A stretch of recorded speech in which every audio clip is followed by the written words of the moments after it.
Ready for the Empire's rot in the Black Yaksha hunt, Zeke's offered an imperial seat, but he takes an early mission: hunt Yaksha the Black Knight.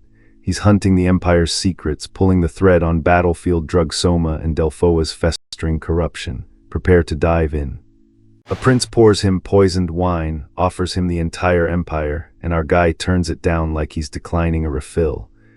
This whole chapter is one long recruitment pitch, and if you've been watching, you know Zeke is usually the one doing the recruiting. Prince Karis calls Zeke in personally. Why him specifically? Because apparently William and Abel are lightweights who can't hold their liquor, and Zeke's the wild type. So that's the impression he left. An ancient killer wearing a teenager, and the Empire files him under fun at parties. Then Karis toasts to pleasant times and the drink is spiked. The system lights up, alcohol detected, poison resistance neutralizes it before it hits his tongue. Remember a few chapters back, the Scorpion clan built a whole custom venom just to bypass his poison immunity. Yeah, a prince's dinner party poison never had a prayer. And he does the funniest possible thing with it, pretends to feel bad for being the only one still standing, faking the innocent lightweight while the toxin bounces right off. Abel apologizes for interrupting his closed-door training. Zeke waves it off, he wasn't making progress anyway. But watch him read the room instantly. Abel would suggest this. This whole dinner wasn't the prince's idea. Abel set the table. Then Karis starts monologuing, and it is peak Empire. Atlas is the greatest city on the continent, not nearly good enough for him. He points to the Roman Empire building endless roads, uniting the north, the south, even the eastern continent, until all roads lead to Rome. A grand utopia where everyone is one. Keep that Empire energy in mind, it pays off in a minute. Zeke's entire response: that really is something the Empire would say. Deadpan of the year. And here's the catch everyone's going to skim right past. That imperial rhetoric isn't just a prince talking big, it's the exact ideology of Cain Gaiman's Constantinus, the Red Knight Zeke fought inside that soundproof barrier back in chapter 57. The middle name Gaimans, that's the maternal family that sponsors Abel. So the Empire, Abel's backers, and this prince all trace to one bloodline. Zeke just triangulated an entire conspiracy off a drunk dinner speech. Then Karis drops the mask entirely. Zeke, my blood relative, talent deserves reward. Bring him the most dazzling treasure he'll ever own. If that pitch sounds familiar, it should. It is the same "you're special, come serve me" speech Don Juan ran, the man Zeke just killed for it.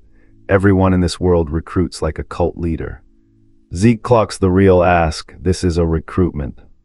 And he says no, already made up my mind, that'll be difficult. A prince hands him a seat in the Empire and Zeke passes like it's a bad brunch invite. Here's the trope flip, this is exactly where your average regressor takes the free power-up, nods along, and plays the long game from the inside. Zeke just refuses to the prince's face because he already knows where every road in this empire actually leads. You'll regret this, cool, add it to the list. Cut to Abel and the gloves come off. A different path leaves me no choice but to crush his will. He already gave Zeke his last chance, his words. Then a hard cut to Valhalla in front of the dean's office. Zeke's a second year now, and he is filing for early graduation. This man is done with school.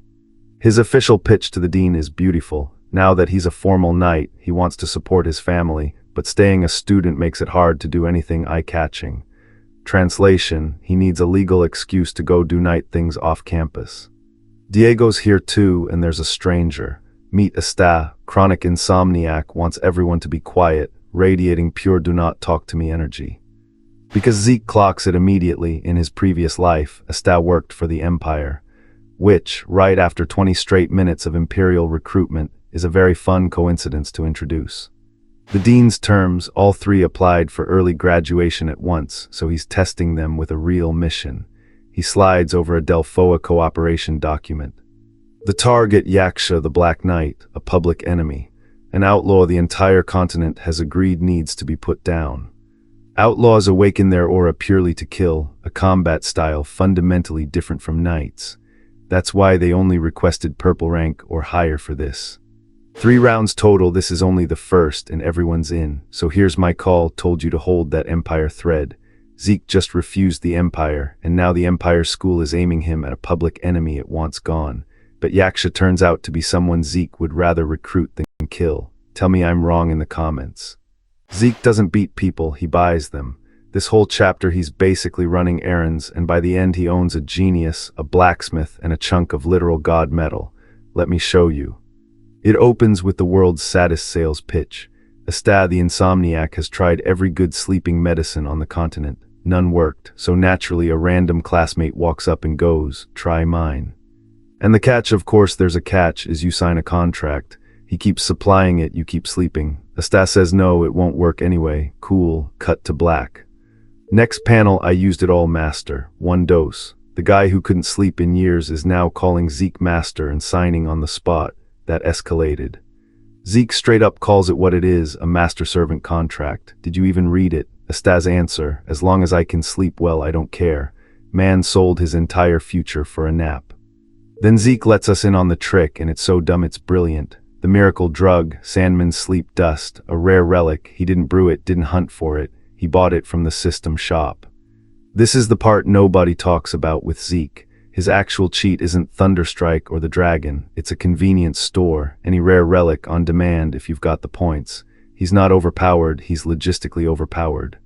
And the goal is cold. With this, Asta stays on my side even after graduation. He's not making a friend, he's locking down an asset before anyone else can grab him.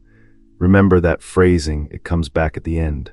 Quick aside, because it's funny, Asta staggers in going, wow, is this Valhalla, everything so clear, and Zeke's read on his own elite classmates. None of the 5-star knights seem quite right in the head, from the guy weaponizing sleeping pills, self-awareness of a brick.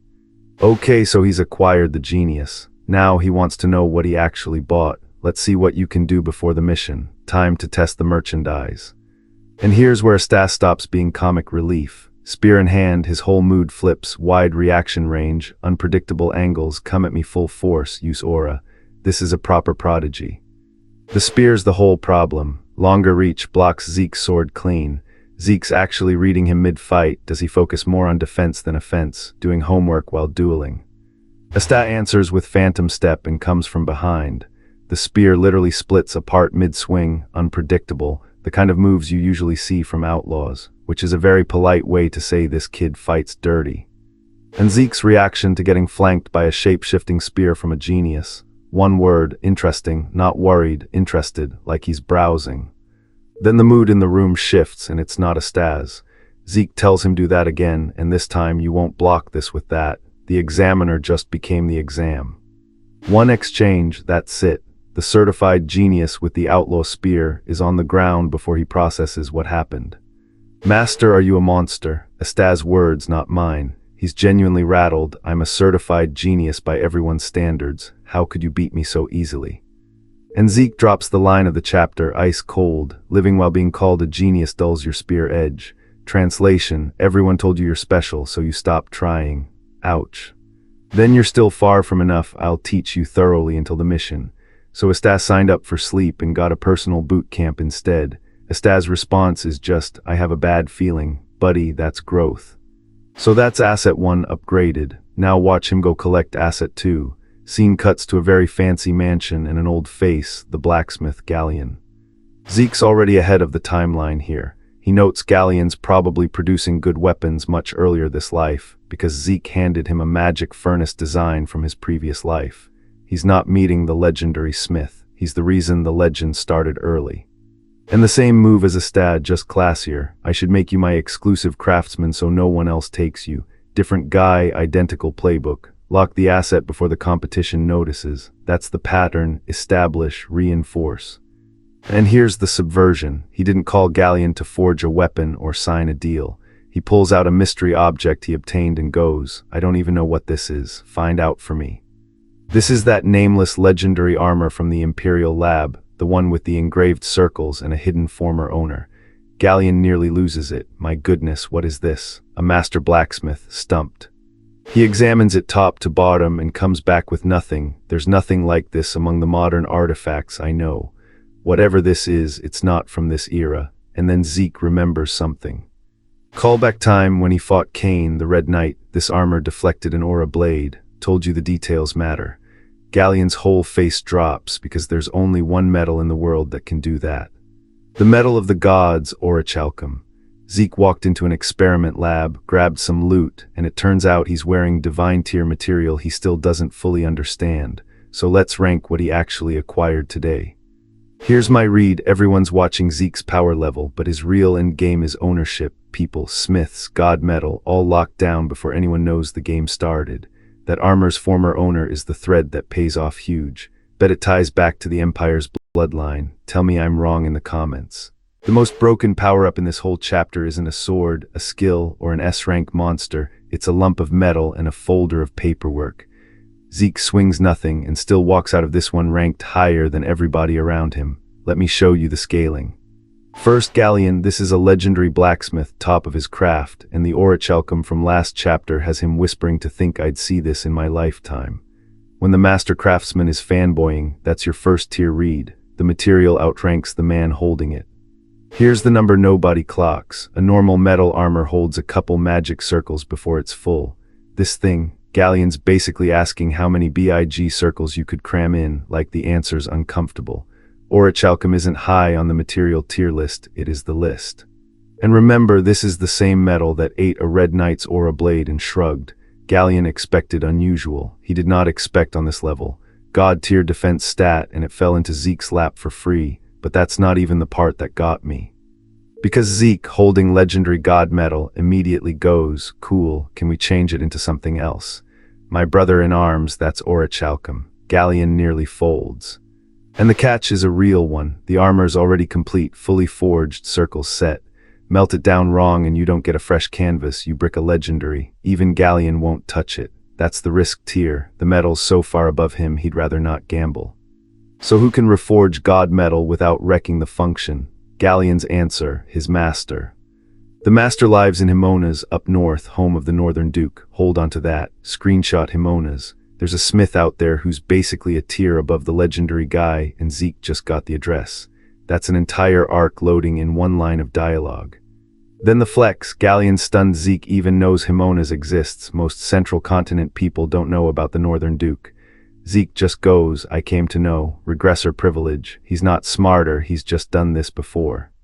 He thanks Galleon, tells him to study the metal while he's here, casually gifting a legendary smith the research opportunity of his life, and files Himona's away for later. Priorities first. That's the strategist stat quietly ticking up. Now the pivot, and this is where the real power move hides. Zeke sits down with the princess about the medicine business, turning cartel soma into legitimate pharmaceuticals. Sounds boring, it is not. Problem 1, you can't just build a soma factory in the Central Continent. Politically radioactive. Problem 2, if word spreads the princess is bankrolling soma production, her reputation takes the hit. So you've got a miracle product and no legal way to make it. Most protagonists would brute force this. Zeke does something smarter. His answer, what if the production's already done? Finished product plus a safety stamp from the magic tower up front, and suddenly it's not contraband, it's medicine. He didn't beat the rule, he walked around it. Factory goes in the Southern Continent, Reinhardt imports and distributes it back. Clean supply chain, 0 fingerprints. On the scheming tier list, this is A-rank logistics disguised as a business meeting. The merchant group panics, we don't have the pull to build a factory on another continent. Zeke, without blinking, we will. Personal funds, not the family. He's financing a continental operation out of pocket like it's a lunch tab. And then he connects it to the thing that actually matters. He slides the princess a document and says, read this. Cool, what's in the folder, Zeke? Oh, the Empire's working with the Scorpion clan on human experiments for that synthetic poison, which means the Rose disease, probably not natural, probably an artificial clinical trial with Alencia as the target. That's not a rumor, that's a war crime with a paper trail. Called it back in the lab, by the way. The princess reacts like a normal person, horrified, wants to expose them right now, make sure they never do it again.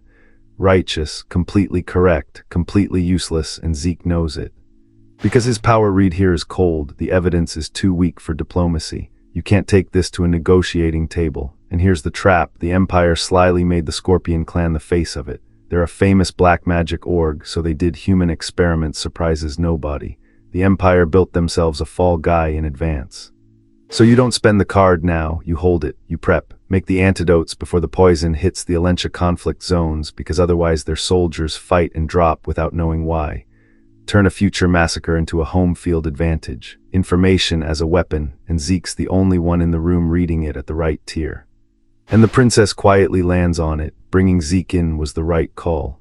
Yeah, when your consultant just casually maps out counter-bioweapon logistics between armor errands, you keep him.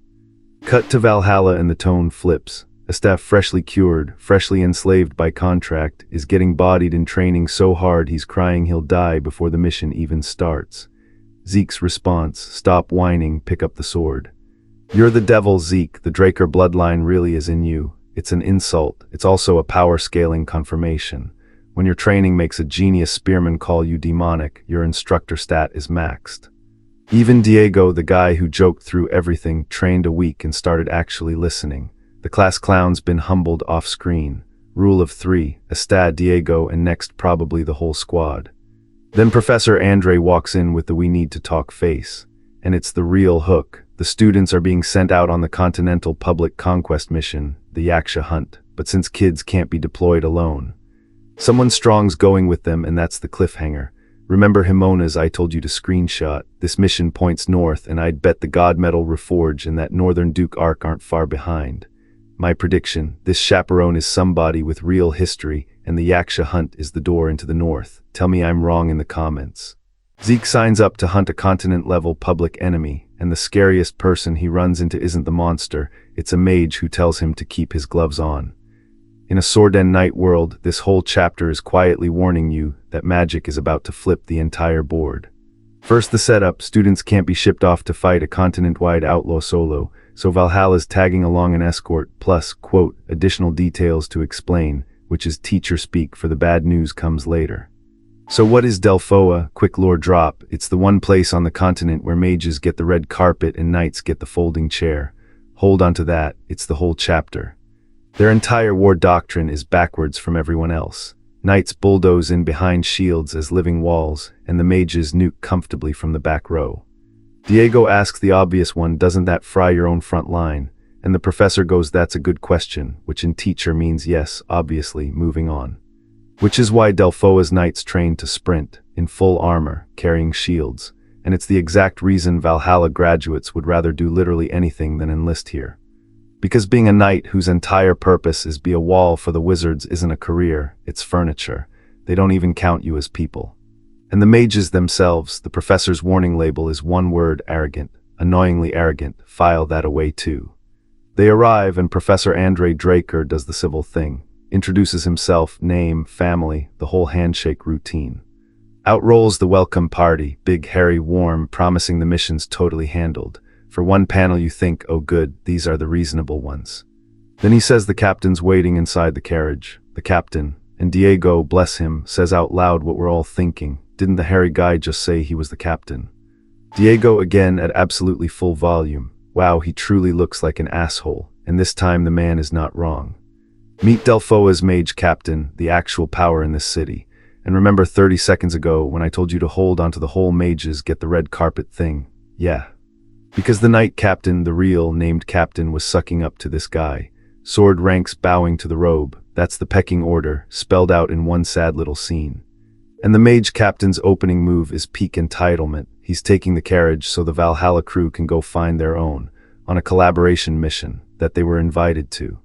Reincarnation hero logic says everyone should be bowing to Zeke by now. Delphoa did not get the memo. Andre doesn't even push back, he just tells the kids, get used to it, this is knighthood after graduation. Brutal orientation day.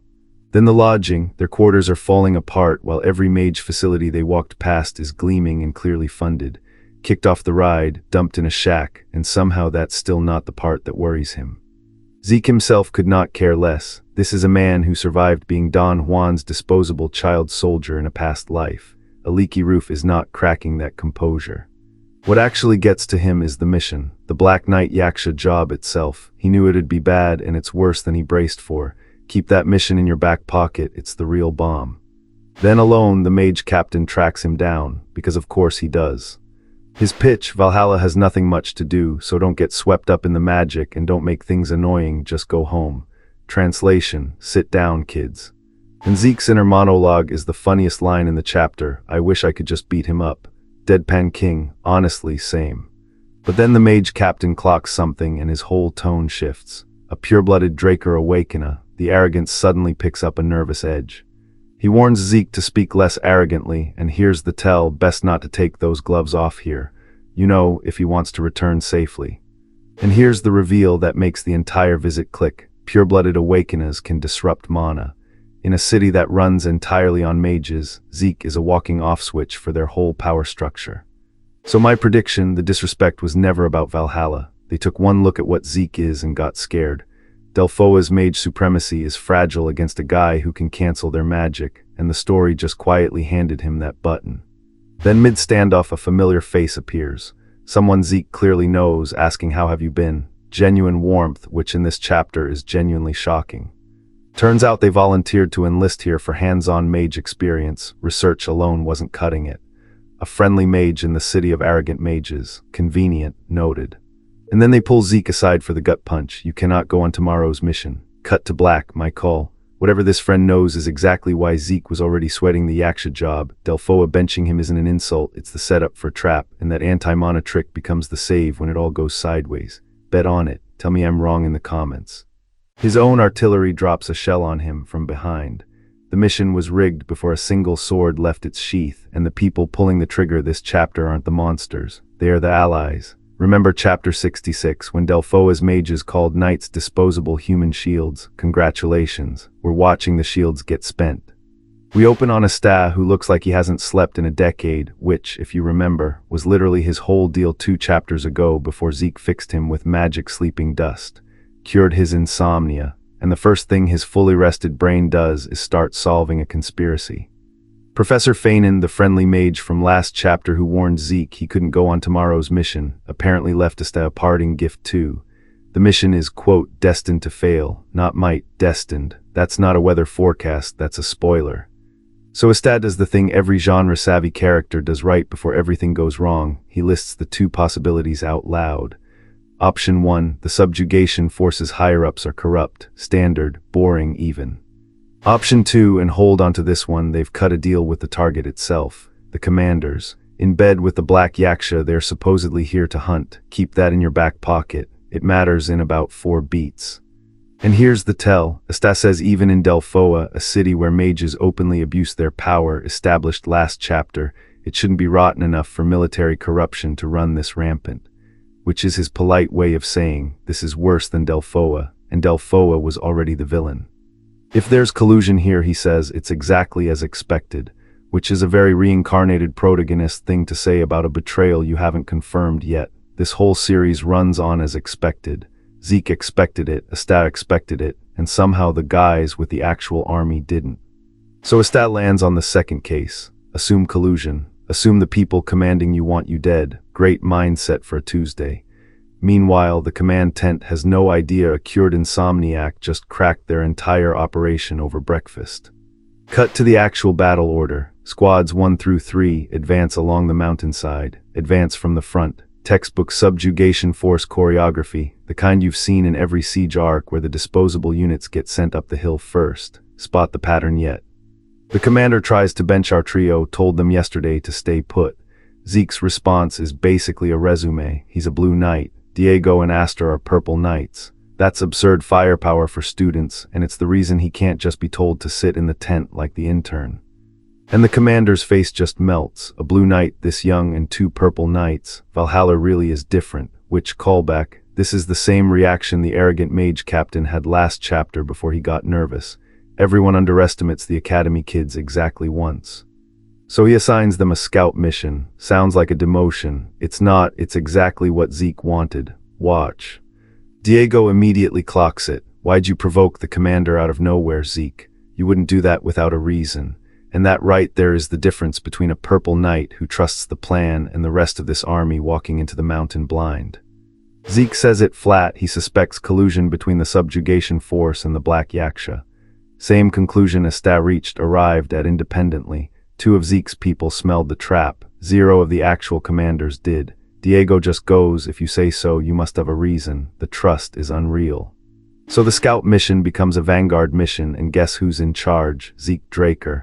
He talked his way to the front of a mission he thinks is a setup on purpose, because the only way to prove the ambush is to walk into it first, bold, unhinged, on brand. Into the mountain they go. There are trolls nearby, so they pass quietly. One wrong noise and it's a problem. Classic stealth approach beat, and you can feel the series holding its breath. This is the calm the whole chapter's been threatening to break. And then help me, a captive, someone's already been through here. If you remember the empty tunnels back in the Paybella arc, Zeke has a nose for the thing that's missing where enemies should be. The Yaksha didn't just leave prisoners, they left bait. They run into a black Yaksha patrol and do the reasonable thing, ask them very casually where the black Yaksha are. Which is funny, because the whole continent has been hunting these guys since chapter 63, and the answer's apparently right up the road in the giant fortress. And there it is, a fortress carved from solid natural stone. Doesn't look easy to break through, which is the understatement of the arc. This is the continent-level public enemy's home base, and the army sent a handful of scouts to knock on the door. Jorge, one of the officers, asks the question that should have been asked hours ago. Where is the mage corps? It's hard for just us to handle this. Remember, in Delphoa, mages are the power and knights are the shields. So where are the mages? Hold that thought. The plan, allegedly, knights clear the area around the fortress, then the mages open support fire from the rear. Knights up front, mages safe behind. If that arrangement sounds familiar, it's because it's the exact human shield doctrine last chapter told us to fear. Foreshadowing cached. One soldier finally says the quiet part loud. Clear that fortress with this many people. Are you trying to get us all killed? And I want you to sit with the dramatic irony here, because the answer the chapter is about to give is a very loud yes. Something's flying from the rear, from where the friendly support fire was supposed to come from. It's a shell, their own artillery, and every warning Feinen's destined to fail, Astaz collusion theory, Zeke walking to the front on purpose, all of it converges in one incoming arc of light. Scatter, get as far away as possible, too late. The explosion tears through the vanguard and the screaming starts. Told you the mountain approach mattered. Told you support fire from the rear was a threat, not a promise. The allies fired on their own men. Jorge is losing it. What on earth is this? And someone's screaming at him to get a hold of himself before he gets every last one of his men killed. Which, again, the officers are yelling about a betrayal that Zeke and Astad diagrammed before anyone even loaded a spear. And the real gut punch, how did they even know our position? There's a spy inside, so it's not just the artillery, the enemy has eyes in the subjugation force. Collusion confirmed in writing on fire. Astad's second case just went from theory to body count. Then a new wave rushes in. Who are those guys? And the answer the note this chapter goes out on is Soma addicts. Soma, the exact cartel drug Zeke's been laundering into legitimate medicine since chapter 62. The Empire, the Scorpion Clan synthetic poison from chapter 65, the Yaksha, the corrupt command. I'd bet every thread in this chapter ties back to that one substance. Bet the spy inside turns out to be the mage corps that conveniently never showed. Tell me I'm wrong in the comments. The commander tries to kick Zeke off the mission, and by kicking him off, hands him the exact freedom he showed up here to get. That's the whole chapter in one move. Every single person who tries to bench Zeke today ends up clearing the way for him instead. So here's the take I'm defending all episode. You cannot sideline this guy. You can only accidentally promote him. We open mid-disaster. The subjugation force is drowning, too many enemies, staff screaming that these are a bunch of crazy bastards. And keep this in your back pocket. Last chapter their own rear artillery fired a shell down on them. The betrayal's already in the oven. Remember that. The Night Order alone can't suppress this, so the commanders start openly floating the idea of just wiping everything out up to the fortress. For a rescue and subjugate op, that's a genuinely unhinged sentence to say out loud. Then the Delphoa Mage Corps rolls in and everyone's told to fall back. The mages arrive fashionably late, which, if you remember how they treat knights as disposable meat shields, tracks perfectly. A mage clocks Zeke's power and goes, "You came so late, but that's impressive." Then quieter, "You said you were Zeke Draker, right? The pureblood awakened nerves from Delphoa are back. Nobody's forgotten he can turn their mana off like a light switch." Cue the commander's meltdown. "Because of you, this mission is ruined. Do you even know what you've done? I told you to do a scouting mission. Who told you to provoke the enemies?" And sure, technically true, except we watched Zeke provoke them on purpose last chapter to flush out the ambush he already knew was coming. He didn't ruin the plan, he exposed theirs. Bench attempt number 1, take the kids and leave the site immediately. I'll report this straight to Valhalla, a threat that assumes Zeke wants to stay under his command in the first place. And here's the flip, Zeke completely unbothered. Then can we consider our cooperation with Delphoa over now? Since we're no longer in an assigned role, we don't have to follow your orders anymore. He just took getting fired and turned it into a resignation letter with better terms. The mage sputters, this is Delphoa's territory, who are you to act on your own? The Black Yaksha are registered as enemies of the entire continent. Buddy, you just handed him the loophole and didn't even notice. Because that last line is the key. Zeke lays it out cold. He and Diego are official knights of the Draker household. Continent-wide public enemy, no active assignment binding them, which means they operate under mission first, report later. He didn't break a rule, he found the one that outranks everyone here. The commander caves the way loud people always cave. Do whatever you want, mission or not, you take responsibility for everything. Translation, I lost the argument, so I'm making it your problem. The mage corps actually leaves. On the way out, one of them mutters the only sensible question in the whole scene. Then what happens to the subjugation? Count them up. Mage captain tried to sideline him. Commander tried to sideline him. Both are gone. Zeke's still standing on the field. The man is undefeated at getting fired. Now the good part. Zeke turns to Jorge and the remaining knights and asks flat out, do you have the will to capture the Black Yaksha? And they answer like knights actually should. We're knights too. What knight would turn back with an evil enemy standing right in front of him? First people all chapter with a spine instead of a spreadsheet. Zeke goes quiet. I understand that feeling well, and then, I'd like to ask you one favor. Hold on to that favor. He doesn't say what it is. It matters in about 90 seconds. Then the enemy just charges, full wah, screaming out of the fortress. Even our side goes, huh, are those guys crazy? Hold the formation, show them no mercy. The knights brace up, order restored, discipline intact. One enemy sneers, such a pointless act, and the reply lands right where it should. We'll see about that. Classic setup, you expect the horde to be the real threat. It isn't. Because out of the chaos, one guy rides out, on horseback, in the middle of a battlefield. Even the enemies are confused, riding out on horseback in this situation. What is with that guy? And there it is. He matches the description of the Black Yaksha, the continent-level public enemy this whole doomed circus was assembled to hunt. The horde was the distraction. The boss just walked himself onto the board. This is where the favor pays off. Zeke calls it instantly. I'll chase that guy. Professor, cause chaos inside, open the main gate and fire a signal flare. Told you to hold on to the favor. This was it. The whole team just became Zeke's opening act. And here's my favorite catch, the one you'd skim past. His horse has a name, Bucephalus. That's Alexander the Great's warhorse. In a story where the Empire won't shut up about Roman-style unification, our guy is quietly cosplaying the original world conqueror, and nobody in universe blinks. That's not an accident. You can keep up with that guy, right? He asks the horse. And they're off. Zeke breaks from the falling apart mission to run the target down solo, exactly the setup he engineered from the second he ruined everything. It ends on the chase, Zeke closing on the Black Yaksha while the official subjugation crumbles behind him. Every attempt to bench him this chapter just funneled him straight to the one fight that matters. So here's my bet. Next chapter he takes the continent-level enemy one-on-one and the mages who tried to fire him get to watch. Tell me the thesis was wrong. Comments, go. A continent-level bounty target just spent 3 years holding a fortress, and the guy chasing him solo wins the whole chapter by getting poisoned and not caring. That's the power gap. Zeke Draker doesn't out-muscle people, he out-immunes them. So we open mid-fight, some masked agent gets right up in Zeke's face. You don't look like you're from Delphoa, who are you? And Zeke, deadpan, hits him with the coldest line in the chapter. What would change even if you knew? Sir, you are losing and you're doing an icebreaker. Then he plays his ace, Desert Scorpion Poison, and the system just goes, detected, no effect, poison immunity. Remember chapter 63 when Prince Karas offered him a poisoned toast? Same trait, same shrug. This guy stockpiles antidotes for fun and can't be poisoned to begin with.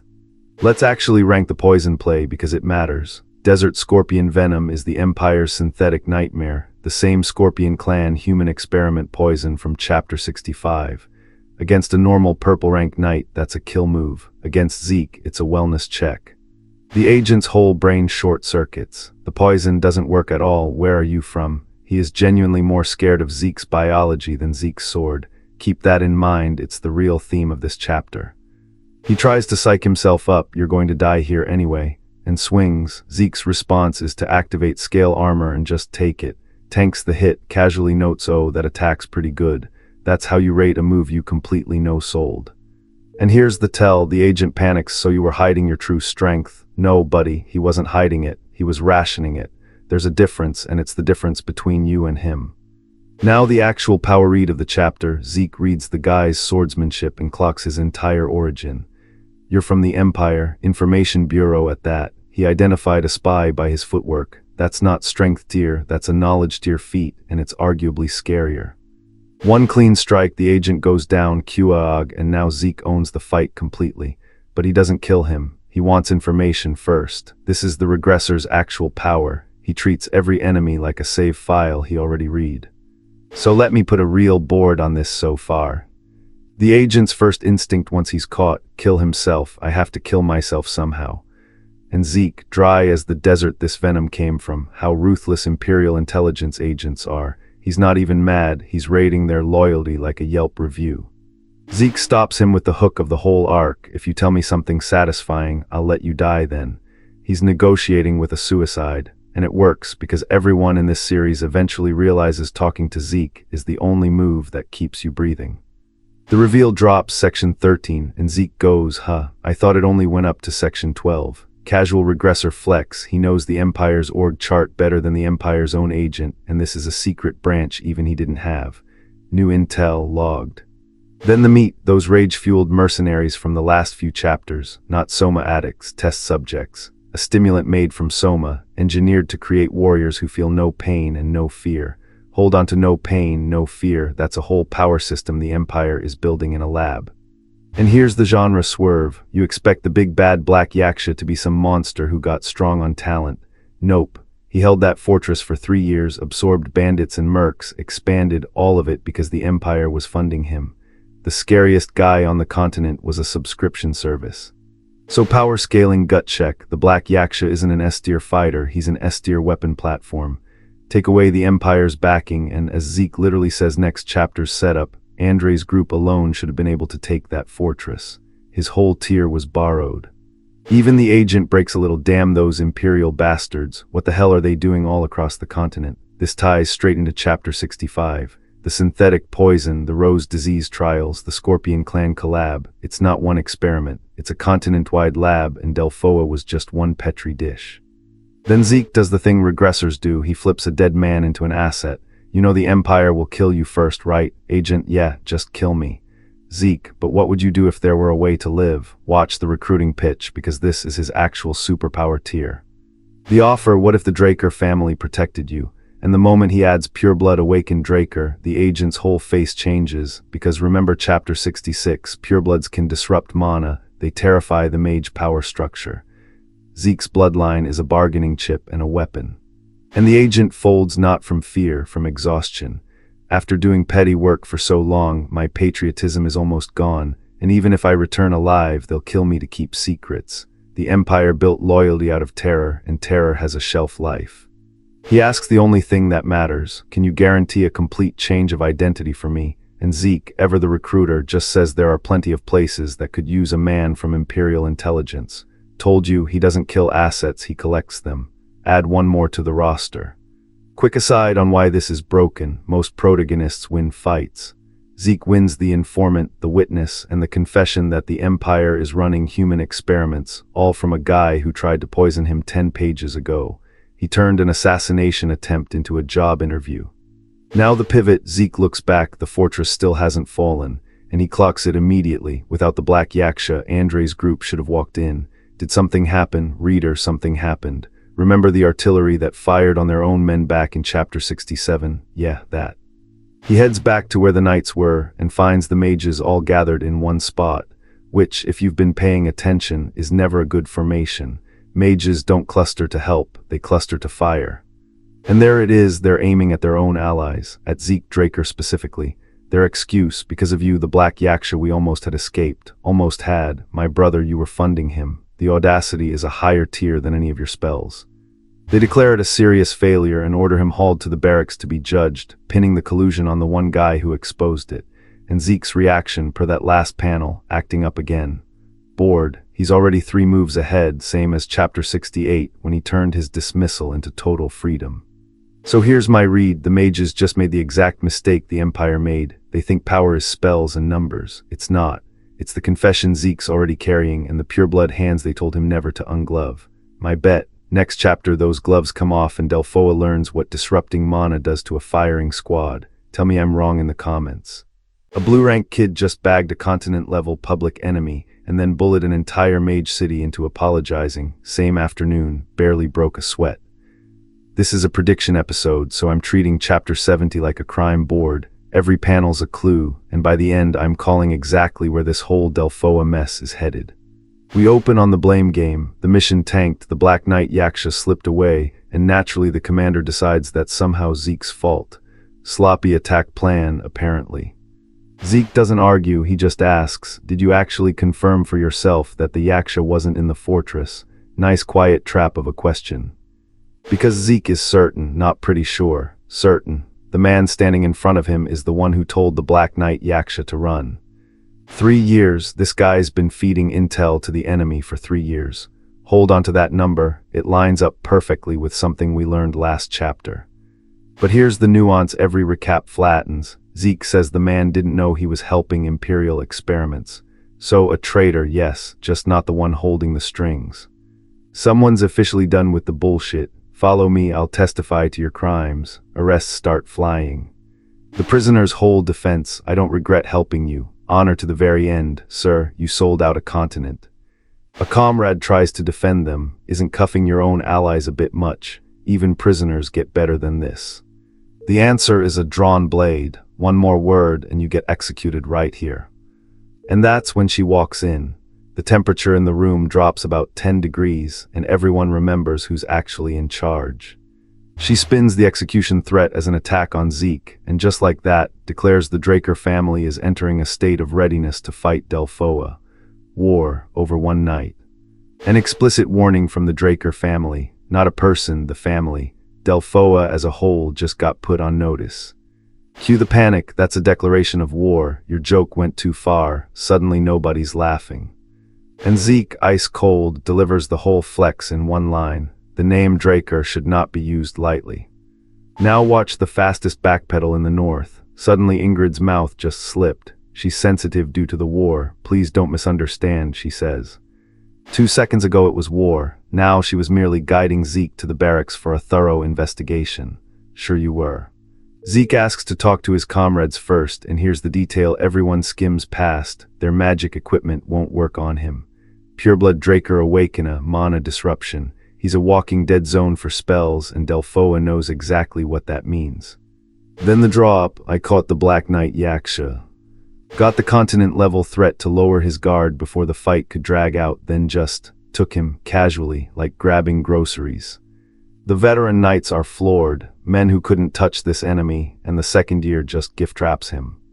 But here's the clue that matters most for where this is going. The Yaksha turns out to be deeply tied to Captain Ingrid, deep enough to make things very complicated. Zeke's move: let Delphoa clean up their own mess for now. Do what I can. That little for now is doing a lot of heavy lifting. Someone's arriving soon, he says, and right on cue, Professor Fanon walks in. What is going on? The result of not listening to your warning.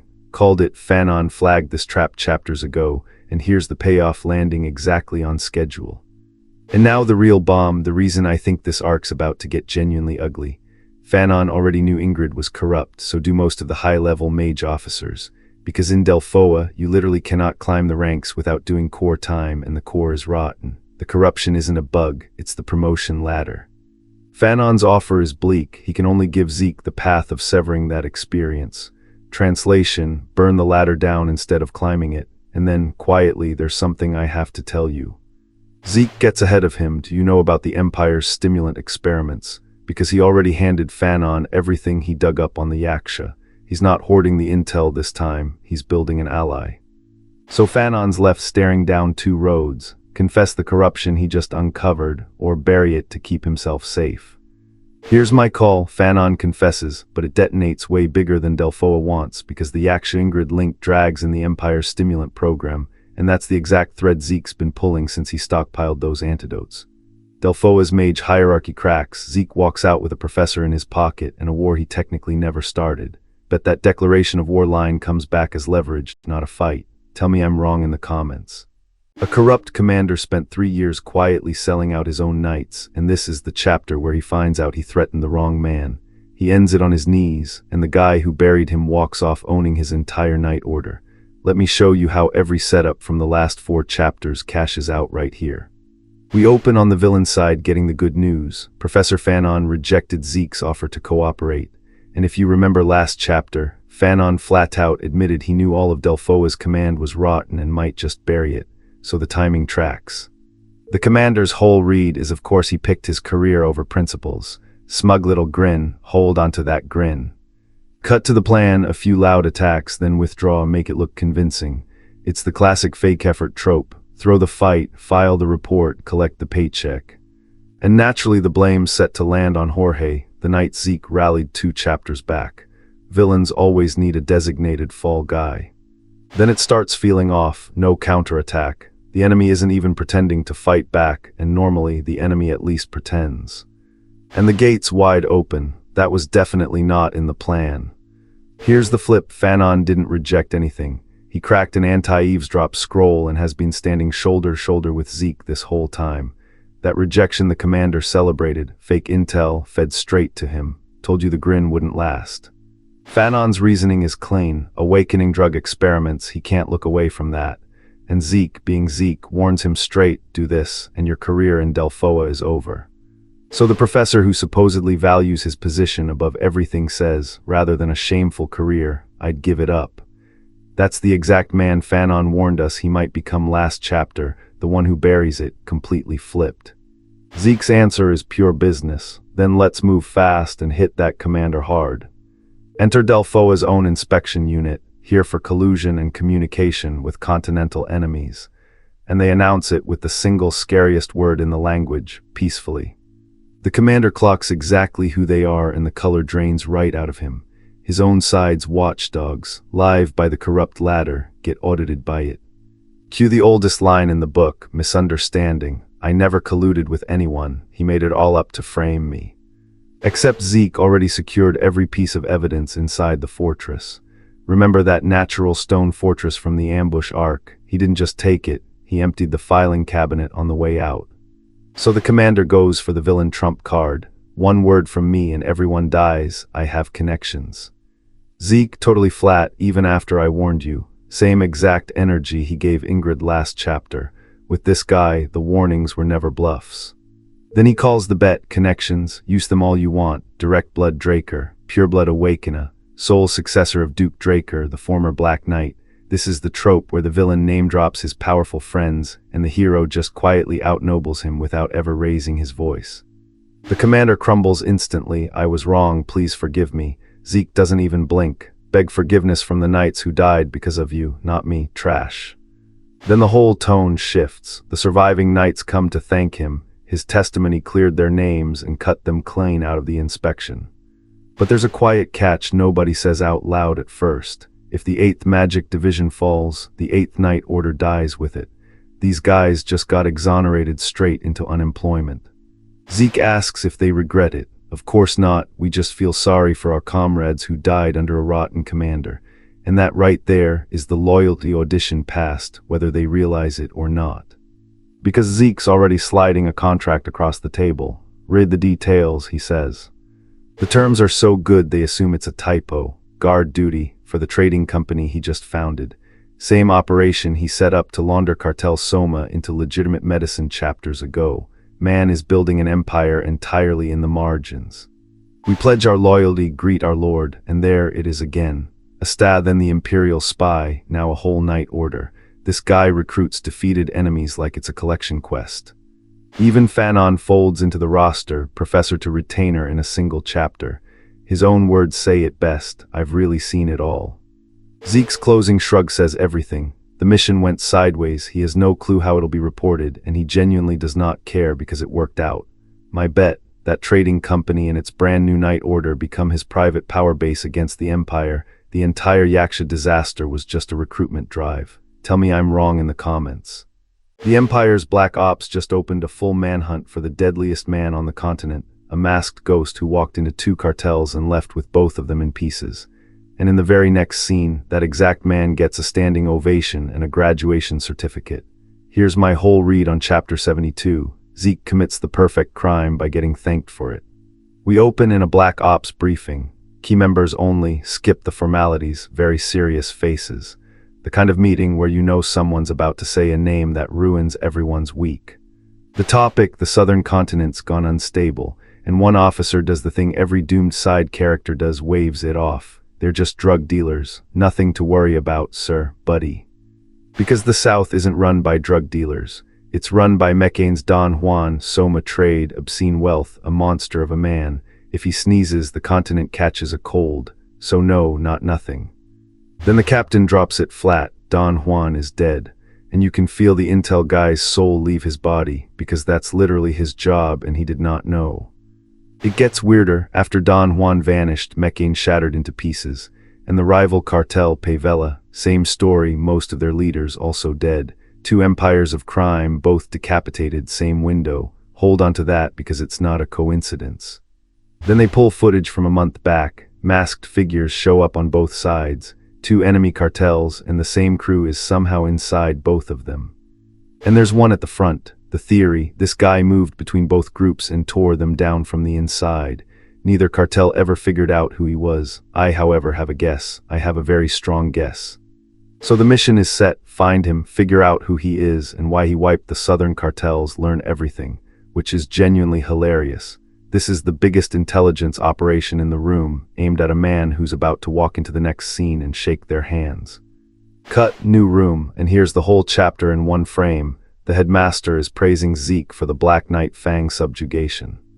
Andre kept meticulous records. The Delphoa inspection unit even sent formal thanks and documentation. Remember last chapter when Fanon torched his own career to expose the corruption? Yeah, this is the receipt clearing, called it. And here's the tell. Zeke fully expected to get berated. He broke rank, ignored orders, went off script on a battlefield. On paper that's a court-martial. Instead he gets praised. Even he thinks it's strange. Then the unfortunate part. Black Knight Fang, the continent-level enemy Zeke captured alive, died during transport. Except the headmaster smiles and says, I reported him dead first. Ah, he didn't die, he got filed as dead. The plan, new identity, smuggle him to the central continent. Because between the Empire's human experiment data from the South and a living witness to the stimulant tests, that's not a prisoner. That's a loaded gun pointed at the Empire. Everyone playing 4D chess with the Empire. Meanwhile, the Empire's own spies are 3 tables over trying to figure out who canceled their cartels. Then the reward for the talent Zeke showed, the faculty proposes a special exam, and a student immediately blurts what we're all thinking. Isn't a special graduation test way too soon for him? He's a first year, kind of. But this isn't a simple hunt, it's an unsolved case. And the catch, he has to solve it alone. No squad, no escort, just Zeke and a mystery. Quick lore drop because it matters. Magical beasts aren't fixed species like monsters. No set traits, no predictable habits, and a lot of them are strong and smart. You can't just look this thing up. That's why it's an exam and not a chore. And this one's a nasty one, a highly intelligent beast. Where's it hunting? The Duchy of Troy, which, oh, casually, is where the Draker main house sits. If it hasn't been put down even there on home turf, this is not an ordinary animal. The prize, past this and every other graduation requirement, is waived. One case and he's out. So naturally Zeke swears on his honor as a knight to resolve it fast. Man treats a graduation exam like a Tuesday errand. Enter the guide, Sir Zeke Draker, it's an honor. Meet Felix Valencia, trained in a sword guild, now serving the Atlas Guard. Assigned to walk Zeke into the duchy. Seems friendly, seems normal. Note that I said seems. First red flag and Zeke clocks it instantly. Valencia. It's a name he's never heard, not in this life, not in the one before it. And a regressor not recognizing a name is basically the alarm going off. Here's the fun part, the suspicion runs both ways. Felix feels something unusual coming from inside Zeke's body and thinks, this is way too much power for an ordinary young knight, not even a Draker. Something's off. two guys standing there quietly deciding the other one is sketchy. And you'd expect the regressor to just win the stare down, he knows everything, right? No, that's the twist. Zeke doesn't have this guy in his files at all, so he does the smart thing, stays cautious, plays polite, files him under watch. This composure over ego. They arrive at the Duchy of Troy, and the welcome is red carpet, a pureblood awakened one gracing the place, huge honor, etc. Zeke deflects the flattery like a pro and gets straight to it. Explain the situation now. The pattern is straight-up horror movie. First livestock started vanishing little by little. Then people who went into the mountains stopped coming back. First children, then women, then men. It kept escalating to bigger prey. This thing is learning. So they hit the site, the farm where it started, the path up the mountain. And here's the detail everyone glosses over. The fence is strangely intact. Whatever this is didn't smash through. Told you the little details matter. Then the footprints, large, deep, heavy, but from something that cleared a fence like this in a single jump. Heavy enough to leave craters, light enough to hop a barrier clean. That combination shouldn't exist. And Zeke lands on it. This isn't the pattern of a normal magical beast, which is the perfect cliffhanger because the whole chapter is one big misdirection. Everyone's hunting a mystery man in the south while Zeke walks into a mystery monster in the north, and I don't think either mystery is what it looks like. My bet, this beast is smarter than a beast has any right to be, and it's tied to something Draker. Tell me I'm wrong in the comments. A 16-year-old rips a full-grown tree out of the ground and swings it like a longsword, and somehow he's not even the scariest thing in this forest. Welcome to the power-scaling nightmare that is the Duchy of Troy. Let's rank it. But we open slow. Zeke and his sketchy new guide Felix are tracking a beast up the mountain into a deep forest untouched by humans. Standard solo graduation exam energy. Nobody's flexing yet. Then they find the clue, a corpse shriveled into a mummy, bone dry, and here's the part that matters. Not a single wound. Keep the no wounds thing in mind, it's the whole read. A beast that drinks bodily fluids clean out of a body without leaving a mark. So on the threat ladder, this isn't a brute, it's an assassin class thing. No wounds means no fight. It means the victim never got the chance.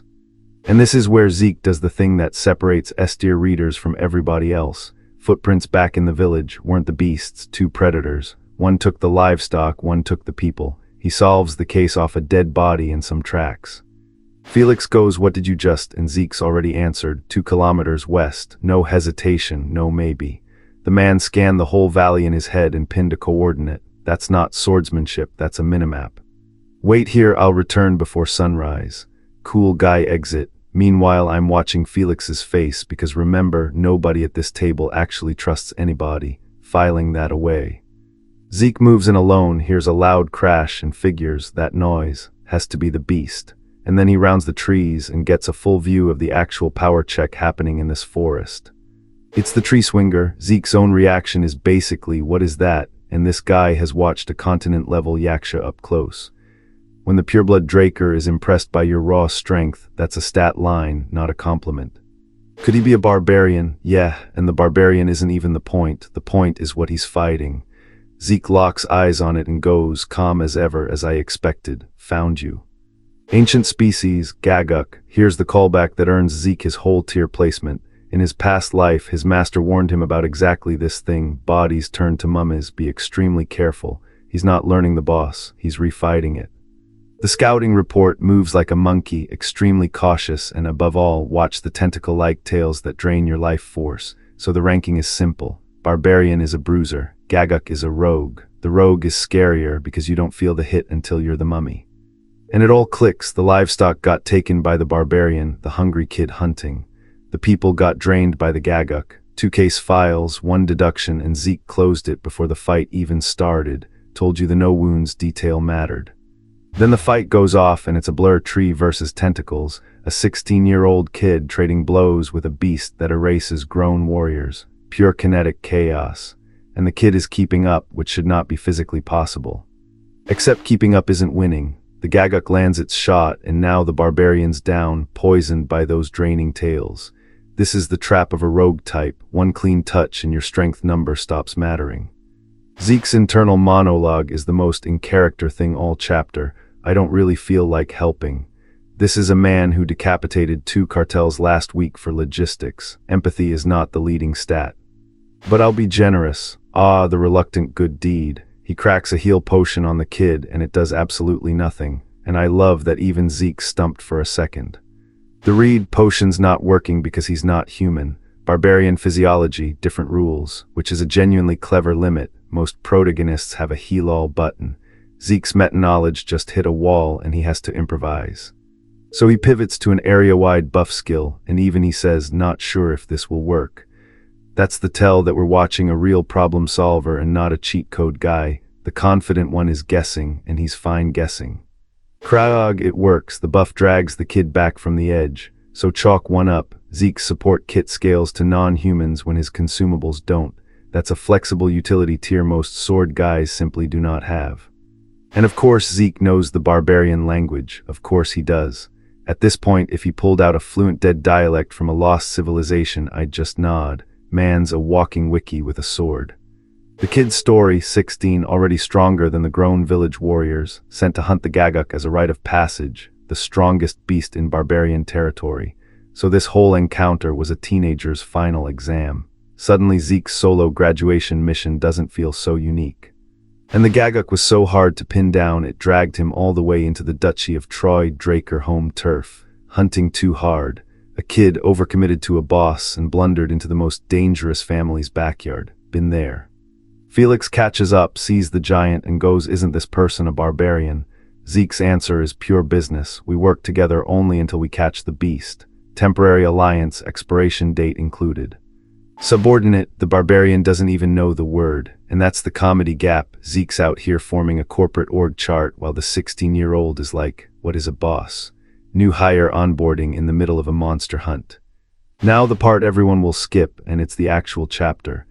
Zeke clocks that when Felix first saw the barbarian, he froze instead of drawing his sword, and Zeke's read, faking a reaction that clean takes serious skill. He's scoring his own guide's acting. He talks himself down. Aside from the aura, he seems like an ordinary guide. Am I being too suspicious? Classic regressor problem. The paranoia that keeps you alive also cries wolf, and then his nose catches something. A smell. That guy earlier. Chapter ends on Zeke's own senses overriding his logic. The smell links Felix to someone, and we cut out right there. My call. Felix isn't just a guide, and that frozen non-reaction was the real tell, not the aura. Bet the smell blows his cover next chapter. Tell me I'm reaching in the comments. Zeke eats an ancient monster mid-fight and just levels up a stealth skill like it's a loot drop, and that's not even the twist. The shady guide he's been side-eyeing all arc kneels in the dark and begs to be his squire. So we open on a cave, dark, damp, exactly where his dead master said the Gaguk would hide. When your late mentor's monster facts keep checking out, at some point you stop double-checking. The Rock Tribe kid, the 16-year-old who outbenches grown warriors, just got away to catch it. Casual. Like they're planning a weekend fishing trip and not hunting a life-draining ancient species. The plan is elegant in a barbarian way. The kid smacks the prey first. Zeke strikes from behind. 2 hunters, one very cornered monkey. Hold on to how simple this is. The simple ones always hide a catch. They push into the lair and it's bones everywhere. Scattered animal bones, which is the universal Manhwa sign for you, are in exactly the right place, and also this was a terrible idea. We're entering its territory, so be care, and yeah, you never get to finish that sentence in a Manhwa. The Gaguk jumps them right on the syllable. The thing lunges out of the black screaming, and the kid answers with his own war cry, because obviously he does. This is a boy who hunts ancient monsters as a coming-of-age ritual. Zeke doesn't even flinch, knew it wouldn't be caught so easily. Of course he does, he died once already. The Gaguk's whole bag of tricks is just reruns to this guy. Here's the catch he drops like it's nothing.